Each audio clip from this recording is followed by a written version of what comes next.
আহ, তরমুজ যে কি স্বাদের একটা ফল, এটা আমি আগে জানতাম না।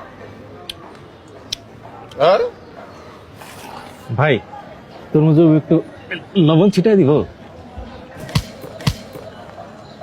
ভাই আমি কোনো গোস্তাকে করছি? চিন্তা কর অবস্থা, তরমুজ কোন ফল, কোন ধরনের ফল, কোন বংশের ফল, এইটা নিয়ে আর কোনো ধারণাই নাই। তরমুজের ইজ্জত সম্বন্ধে আর কোনো জ্ঞানই নাই।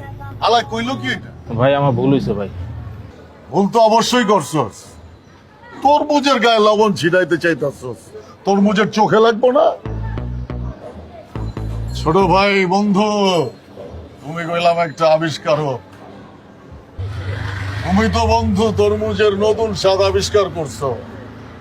তুমি না কইলে তো আমরা জানতামই না তরমুজের এত স্বাদ। তুমি তো তরমুজের নয়া যৌবন দিছো। তুমি তো যৌবন দাতা, তোমার তো কোনো তুলনাই হয় না বন্ধু। এখন যদি তুমি এই তরমুজে একটা কামড় দিতা, এই তরমুজ ভাই খুব খুশি হতো। ভাই আমরা কিন্তু একটা কাজ করতে পারি। উল্টা পাল্টা কিছু করলে কইলাম। ভাই আগে আমার কথাটা শুনেন, আমরা এই তরমুজ ভাই সন্ধানে এলাকায় একটা আইন চালু করতে পারি। এই তরমুজ ভাইকে শুধু শুধু কেউ তরমুজ বলে ডাকতে পারবে না। তরমুজ ভাইকে ডাকতে হলে তরমুজ ভাই বলেই ডাকতে হবে। দারুণ দারুণ কথা কইছস তো।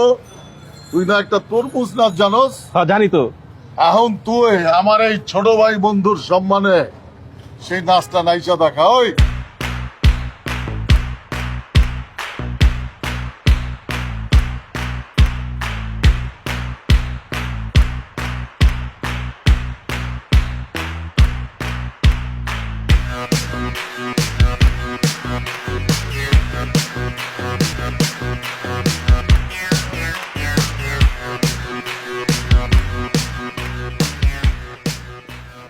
ওই দেখো।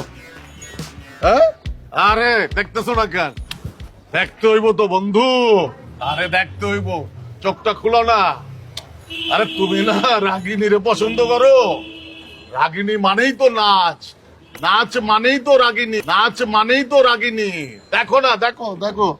আর নাচ মানেই তরমুজ ড্যান্স। Yes yes. স্যার আপনি কি আমার সঙ্গে একটু নাচবেন?